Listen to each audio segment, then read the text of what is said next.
Thiadiaye la base de le boy ba adversaire ba c'est le boy wor na ko ndobo de le boy wor na ko ndobo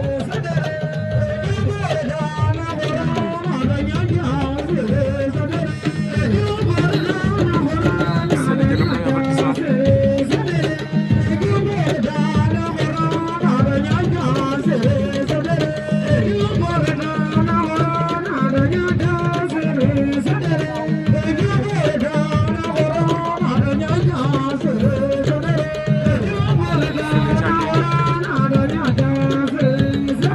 daan na ko première victoire de Sélé Thiadiaye